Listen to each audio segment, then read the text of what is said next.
Fast of all गोटे structure जानिबा will be plus verb third form बा जहाँ आम V3 बोली कहू जेतबेले आम कहू कौन से कार्य करा जिवो कहा द्वारा करा जिवो सेठी आम ए स्ट्रक्चर को यूज करू विल बी प्लस जो कार्य विषय कहू से वर्ब थर्ड फॉर्म जमते कि जदि आम कहबा करा जिवो माने कहा द्वारा करा जिवो सेठी आम do verb third form use करबा डू डिड डन सो एठी आम एमती कहबा will be done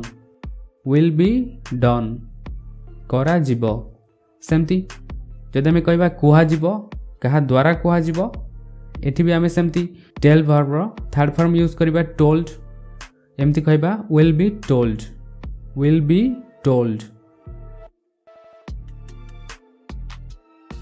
सेंटेंस देखिबा काली सबु दुकान बंद रहिबो कारण यह रविवार बंद रहिबो यार अर्थ बंद करा जिवो so will be plus verb third form को यूज करी आम सेंटेंस टेम्प्ट करबा all the shops will be closed tomorrow because it's Sunday all the shops will be closed tomorrow because it's Sunday दुई दिन रे एही काम करा जिवो this work will be done in 2 days This work will be done in 2 days. तुमको सेतिपई दंड दिया जिवो You will be punished for that. You will be punished for that. Will be plus verb सहित ing जेतबे आम कहू जे भविष्य रे कौन गोटे कार्य आमर कंटिन्यूअस चलुथिबो सेठी आम ए स्ट्रक्चर को यूज करबा विल बी प्लस जो कार्य कथा आम कहूचे से कार्य सहित ing लगे कहबा जदि आम कहबा खेलुथिबु माने आम खेलिबा कामटा चालुथिबो सेठी आम एमती कहबा will be playing play verb रे ing लगे कहबा सेमती जदि आम कहबा देखुथिबु देखिबा काम आमर चलीथिबो विल बी वाचिंग किसी सेंटेंस देखिबा आसंता काली वर्षा हेउथिबो वर्षा हेबा कथा हम कहूचे माने कंटिन्यूअसली वर्षा हमर हेउथिबो बा वर्षा हेबा कामटा चलीथिबो एमती कहबा it will be raining tomorrow आज राति 8 रे मु पढुथिबी मोर पढिबा कामटा चालुथिबो I will be studying at 8 o'clock tonight. I will be studying at 8 o'clock tonight.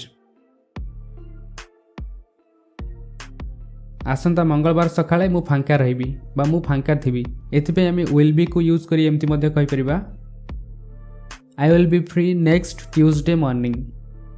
I will be free next Tuesday morning.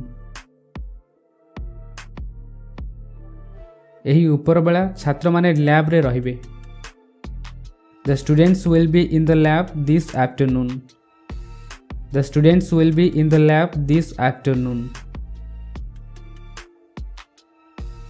10:30 रे सेमाने एठी पहुँचबे पहुँचबा कथा कहि परिबा किबा जदि हम एमती कहबा जे सेमाने एठी रहिबे सेति मध्ये हम will be को लगेबी कहि परिबा They will be here at 10:30. They will be here at 10:30. एही मास पाग बहुत भल रहिबो एठे भी पागर अवस्था विषय कहूचे The weather will be very nice this month.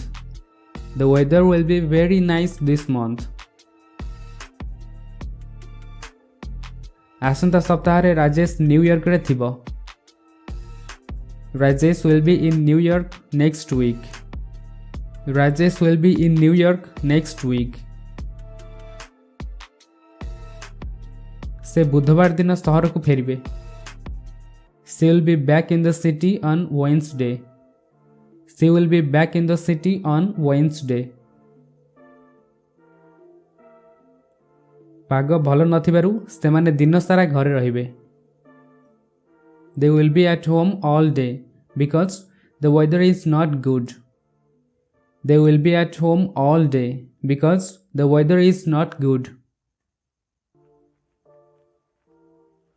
श्रीजुक्त राकेश 3 दिन काम अनुपस्थित रहिबे। Mr. Rakesh will be absent from work for 3 days. Mr. Rakesh will be absent from work for 3 days.